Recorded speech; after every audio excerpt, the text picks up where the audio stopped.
Okay, so last time हमने बात की थी ट्रिग्नोमेट्री के कुछ रूल्स की and how they can be applied in physics. ठीक है. So now today I will discuss a very important concept, that is the binomial approximation. Right, it is binomial approximation.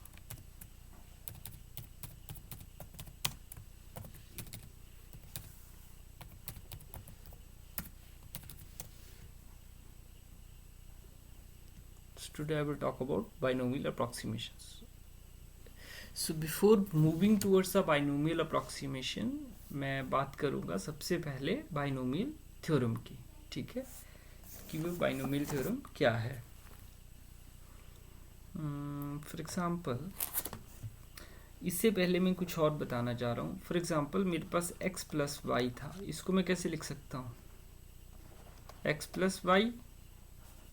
इसी तरह x plus Y whole square हो तो इसको कैसे लिखा जा सकता है? X square plus 3 square X square Y plus 3 Y square plus Y square.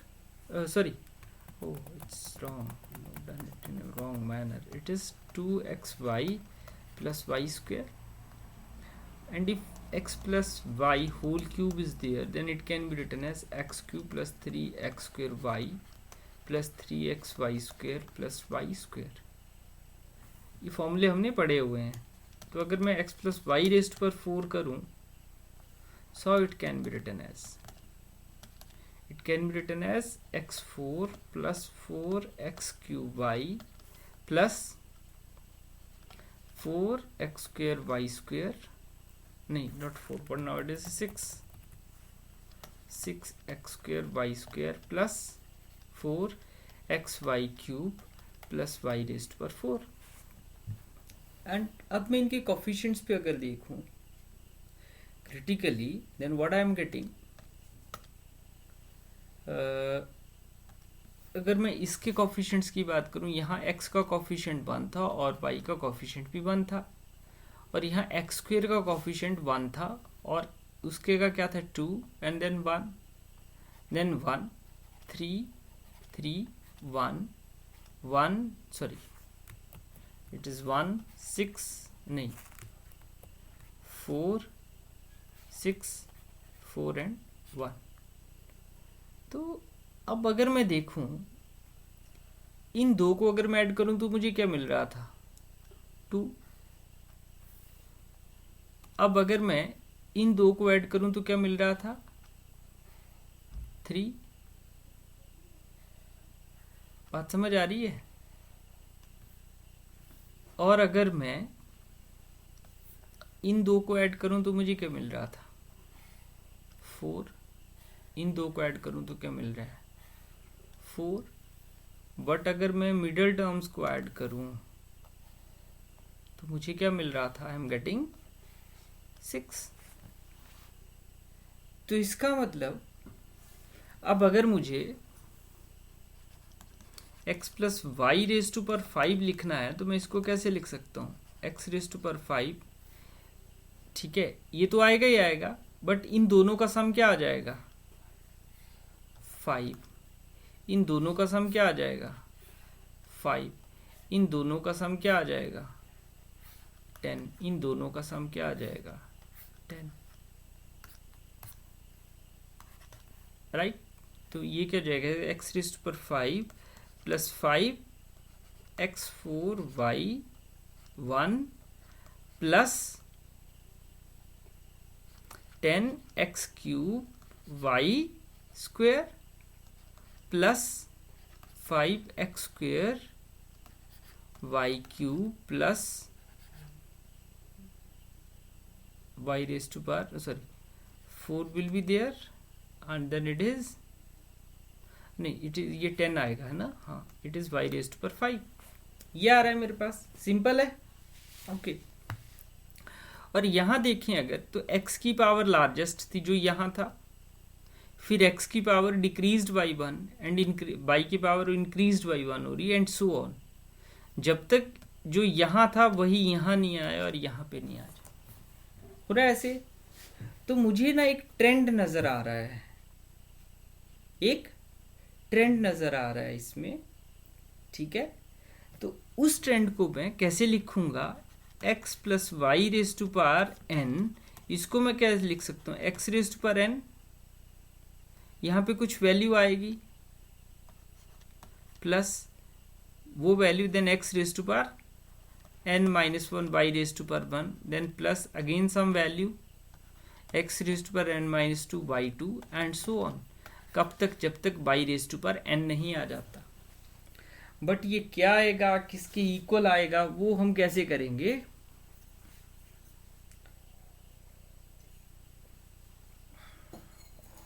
How do we do that, वो मुझे समझना है। ये पिक्चर क्लियर हो रही है। और ये जो मेरे पास ट्राइंगल्स बन रही थी, इसको हम क्या बोलते हैं, we are calling this triangle as Pascal's triangle. Mathematics में पढ़ोगे आप।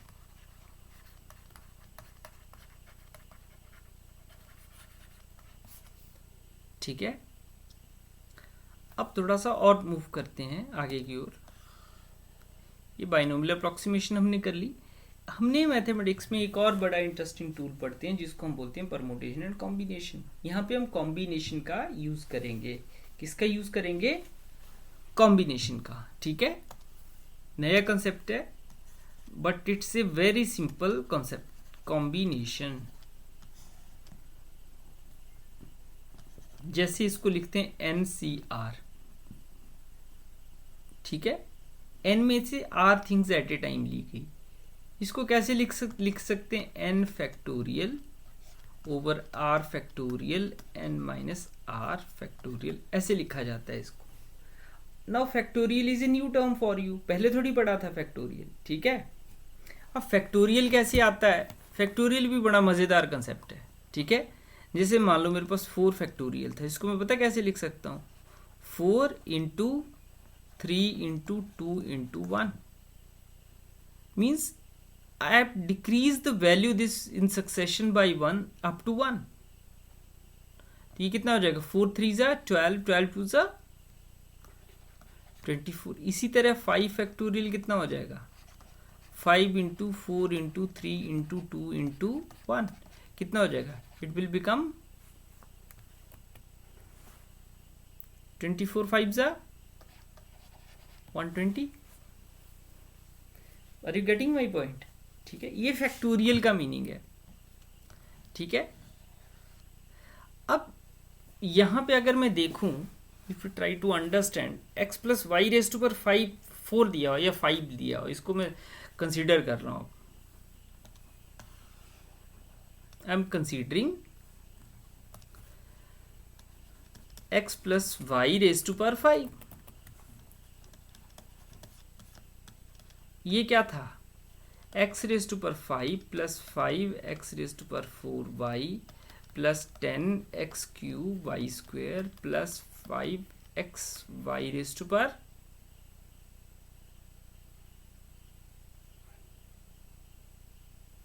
10 दो बार तो नहीं आएगा, यस 2 बार आएगा, I missed it somewhere here, है ना।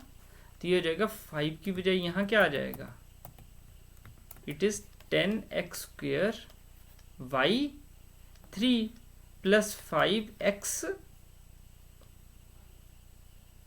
2 वाई रेस्ट पर 3 प्लस नहीं जस्ट x वाई रेस्ट पर 4 प्लस वाई रेस्ट पर 5। तो कितनी टर्म्स आएंगी, पावर 5 है तो टोटल टर्म्स कितनी आएंगी 6, एक एक्स्ट्रा आ रही है टर्म। इसको मैं थोड़ा सा दोबारा रिकैप्चुलेट कर रहा हूँ। यहाँ पे एक टर्म मैंने मिस की, I missed A 1 term here. यहाँ पे क्या आ जाएगा 10x स्क्वेयर वाई क्यूब। ये कितनी टर्म्स आई, 3 टर्म्स। ये कितनी टर्म्स आ रही हैं 4। यहाँ पावर 3 थी तो 4 टर्म्स आ रही है, 2 है तो यहाँ पे कितनी टर्म्स आ रही है 3। यहाँ पे 4 है तो यहाँ कितनी टर्म्स आ रही हैं 5। यहाँ 5 है तो यहाँ कितनी टर्म्स आ रही हैं 6 टर्म्स आर देयर। अब क्या करेंगे हम, अब जब मैं फर्स्ट टर्म लिख रहा हूं, ये इसका कोफिशिएंट क्या था 1, इसका कोफिशिएंट क्या था 1। तो अगर मैं 5c0 कैलकुलेट करूं, इसका मतलब होगा 5 factorial over 0 factorial and 5 minus 0 factorial. ठीक है। 0 फैक्टोरियल हमेशा 1 होता है और 1 फैक्टोरियल भी 1 होता है। 0 फैक्टोरियल ऑलवेज 1। तो ये क्या हो जाएगा, 5 फैक्टोरियल डिवाइडेड बाई 0 फैक्टोरियल, और ये 5 फैक्टोरियल, 5 माइनस 0, ये तो सिंपल था, इससे कट गया। और 0 फैक्टोरियल 1 होता है, तो इसने क्या कर दिया इसको, it makes it 1, it makes it 1। अब जरा 5c 1 को देखते हैं। 5 factorial 1 factorial 5 minus 1 factorial. So how it can be written, 5 factorial 1 factorial, ये क्या हो जाएगा 4 फैक्टोरियल। ये जो 5 फैक्टोरियल थी ये क्या था, 5 इंटू 4 इंटू 3 इंटू 2 इंटू 1। अगर मैं 4 पे भी खुद को रोक लूं तो कोई प्रॉब्लम नहीं है। जैसे इसको मैं कैसे लिख सकता हूं, 5 इंटू 4 फैक्टोरियल, बात तो एक ही हुई, ठीक है। क्योंकि देखो जरा फिर से बता रहा हूं इसी पॉइंट को मैं, जैसे मान लो मेरे पास 5 फैक्टोरियल था, इसको मैं कैसे लिख सकता हूँ, 5 इंटू 4 इंटू 3 इंटू 2 इंटू 1। इसको मैं कवर कर दूं तो ये रेस्ट ऑफ द टर्म क्या बन गई, 4 फैक्टोरियल। तो इसको 5 इंटू 4 फैक्टोरियल लिख सकता हूं, कोई प्रॉब्लम नहीं है। तो ये हो गया 1 फैक्टोरियल इंटू 4 फैक्टोरियल, इससे ये कैंसिल हो गया, बचा क्या 5/1। ये किसके इक्वल आ गया, 5 के। तो पहले क्या आया 5c 0, इसका मतलब ये क्या था 5c 0, ये क्या आ गया 5c 1। पॉइंट समझ आ रहा है। और ये क्या आ जाएगा, इसको देखते हैं, क्योंकि मुझे पैटर्न देखना है चीजों में। क्या देखना है, पैटर्न देखना है। सो पैटर्न के लिए जैसे मेरे पास 5c2 था, तो ये आ जाएगा 5 factorial 2 factorial 5 minus 2 factorial 5 factorial. इसको मैं कैसे लिख सकता हूँ, 5 into 4 into 3 factorial 2 factorial into 3 factorial. इससे ये कैंसिल, 20/2 कितना हो जाएगा 10। आ गया ये अगला कॉफिशिएंट। ये क्या आ गया मेरे पास, ये आ गया 5c2। इसी तरह ये क्या आ जाएगा 5c3, और ये क्या आ जाएगा 5c4। और जो अगली टर्म थी व्हाट वाज दैट, ये हो जाएगा 5c5। कैलकुलेट करके देख लेते हैं, 5c5, ठीक है। तो 5c5 क्या होगा, 5 factorial 5 factorial and 5 minus 0 factorial, नहीं 5 माइनस 5 फैक्टोरियल, यही होगा। तो ये क्या हो गया 5 factorial divided by 5 factorial into 0 factorial. इससे ये कैंसिल हो गया, 0 फैक्टोरियल 1, तो ये 1 आ गया। इसका मतलब ये जो मेरे पास फॉर्मूला आया, how it can be written,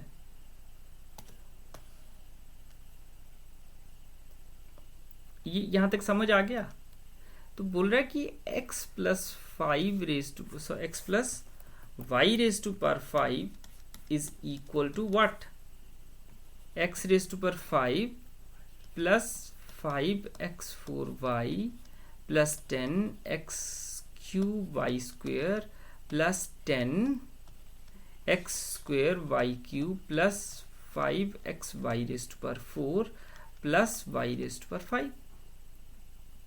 तो ये क्या था 5c0 प्लस, नहीं 5c0 आ गया 1 की वैल्यू, ठीक है। तो ये इंटू एक्स रेस्ट पर 5 प्लस 5c1, ये 5c1 था, ये देखो यहाँ पे। तो ये हो जाएगा एक्स रेस्ट पर 4y plus 5c2 x cube y square plus 5c3 x square y cube plus 5c4 x4 नहीं x y raise to power 4 plus y raise to power, but y की बजाय मैं इसको कैसे लिखूंगा 5c0 नहीं not 0 but 5c5 x raise to power नहीं y raise to power क्या हो जाएगा 5।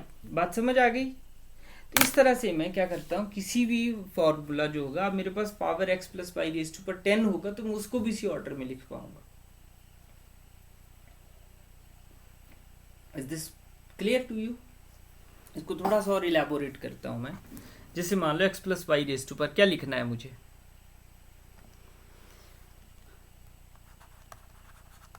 x plus Y raise to पर क्या लिखना है,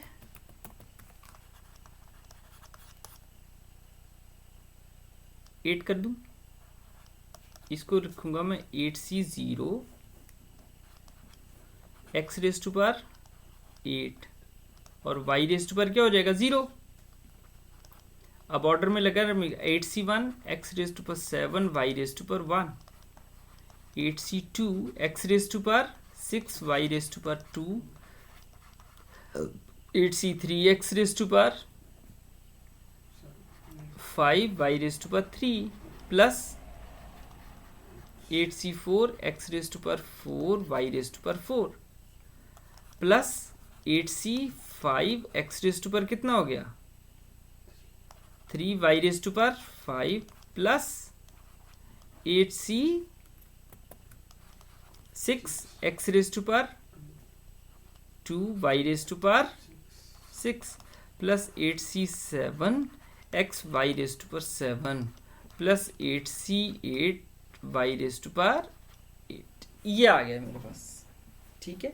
y इसको मैं रादर देन दिस ऐसे भी लिख सकता हूँ, x रेज टू पर 0 y रेज टू पर 8। ये मेरे पास फॉर्मूला आ गया, ठीक है।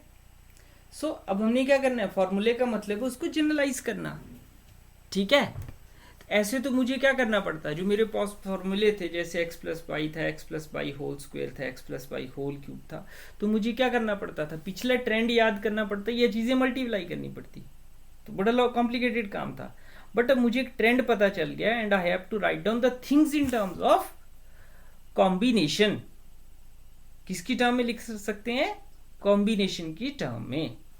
सो मेरे पास फॉर्मूला क्या बन जाता था, x plus Y raise to पर n nc0 x raise to पर n y रेज टू पर 0 plus nc1 x raise to पर n minus 1 y raise to पर 1 nc2 x रेज टू पर n minus 2 y raise to पर 2 and so on. ncn x raise to पर 0 हो गया और y रेज टू पर n हो गया, ठीक है। अब इसको थोड़ा सा और मॉडिफाई करने की कोशिश करते हैं, ठीक है। तो क्या करेंगे, मतलब अब मैं बाइनोमियल थ्योरम से बाइनोमियल अप्रोक्सीमेशन पे आ रहा हूं। किस पे आ रहा हूं, बाइनोमियल या बाइनोमियल, चलो बाइनोमियल अप्रोक्सीमेशन ही करने की कोशिश करते हैं, ठीक है। ये भी बड़ा मजेदार कंसेप्ट है कि कैसे हम अप्रोक्सीमेशन एक अंदाजा लगाना है ना। अब बोल रहे इसकी बजाय ना मेरे पास क्या था, और इसकी वैल्यू कितनी थी 1 और इसकी वैल्यू कितनी थी,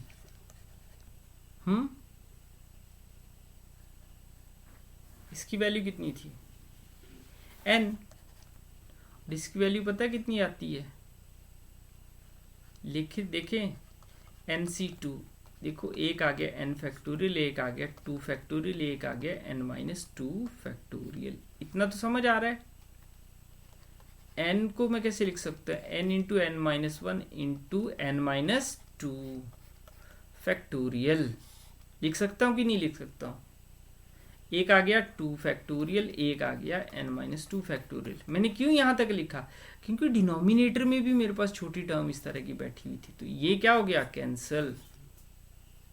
तो मैं इसको कैसे लिख सकता हूँ, nc2 को लिख सकता हूँ n into n minus 1 divided by 2 factorial. इसी तरह से अगली टर्म जो होगी उसको मैं कैसे लिख सकता हूँ, nc3, ये इसी तरह से n माइनस 1 n माइनस 2 तक प्रोसीड किया, 3 था तो यहाँ 2 तक प्रोसीड किया, एक लेस डिवाइडेड बाई इसका फैक्टोरियल। पॉइंट समझ आ रहा है, सिंपल है, ओके। सो इसका मतलब x plus Y raise to पर n, ये क्या हो जाएगा, x raise to power n into x raise to power n minus one by n into n minus one by 2 factorial x raise to power n minus 2 y raise to power 2, यही होगा कि नहीं होगा, plus n minus one over 3 factorial, यहाँ n minus 2 आएगा, एक less आएगा, x raise to power n minus 3 y raise to power 3 and so on. अब मैं लास्ट वाली टर्म टर्मिनेट नहीं कर रहा हूं, उसके पीछे भी कोई वजह है, ठीक है। तो इसकी एप्लीकेशन पे तो मैं बाद में आऊंगा, अब सबसे पहले आते हैं बाइनोमियल अप्रोक्सीमेशन पे, ठीक है। अब रादर देन दिस मेरे पास क्या था, 1 plus alpha raise to power n, तो 1 की जगह x की जगह क्या बैठा है 1, तो ये क्या हो जाएगा 1 raise to power n 1 plus n 1 की पावर वही रहेगी into alpha plus n into n minus 2 by 2 factorial, ये फिर बन रहे हो गया और ये हो जाएगा alpha square and so on, ये आ गया। चलो एक टर्म और लिख लेता हूं, n minus one n minus 2 divided by 3 factorial alpha raise to power 3 and so on. ये बड़ी मजेदार टर्म है, इसको मैं थोड़ा सा दूसरे वे में लिख रहा हूं, मतलब ऐसे लिखूं मैं इसको दूसरी तरह से लिखूं, डजंट मैटर। बोलने का मतलब क्या था कि इसको मैं 1 plus x raise to power n भी लिख सकता हूं, तो बुक्स में आपको इस तरह का मिलेगा, सॉरी यहाँ 1 आना था ना, n minus one by 2 factorial into x square plus n minus one n minus 2 divided by 3 factorial x raise to power 3 and so on, ये कंटिन्यूशन में चलती रहेगी। अब मैं एक बात बताता हूं, अब मैं बोल रहा हूं कि x is very much less than 1, ठीक है, क्या है x is very much less than 1, तो कैसे लिखा जा सकता है इसको कैसे लिख सकते हैं, तो x अगर लेस देन 1 हो, सपोज करो x की वैल्यू क्या थी 0.001, तो x स्क्वायर क्या हो जाएगा 0.000001, तो ये वैल्यू तो इसके कंपैरिजन बहुत छोटी हुई कि नहीं हुई, और एक्स क्यूब लिखूं अगर मैं 1 2 3 4 5 6 7 8 1, ये तो और छोटी हो गई, इसका कोई मीनिंग नहीं है, इट इज मीनिंगलेस। एक्स के कंपैरिजन में ये दोनों टर्म्स क्या हैं meaningless. If these terms are meaningless then what does that mean, तो मैं इसको इक्वेशन को कैसे लिख सकता हूं 1 plus x raise to power n, इसको लिख सकते हैं 1 प्लस एन एक्स, और ये हायर ऑर्डर टर्म्स हमने क्या निगलेक्ट कर दी, they can be neglected because x is very much less than 1, ठीक है। अब मैं ना एक कोई भी प्रॉब्लम हम कर सकते हैं इससे, जैसे किसी चीज का स्क्वायर रूट निकालना है या क्यूब रूट निकालना है या 100th रूट निकालना है या 10th रूट निकालना है, वो हम इससे निकाल सकते हैं एक अप्रोक्सीमेशन लगा के, ठीक है। जैसे मान लो मैं √5 की पावर है, सॉरी मैं ये निकालना चाह रहा हूं 5 रेज टू पावर 1/3, तो मैं इसको कैसे लिख सकता हूं 1 प्लस 4 रेज टू पावर 1/3, ठीक है। अब अगर मैं बाहर 1 निकाल लूं 4 निकाल लूं बाहर, बट ये बन जाएगी बात,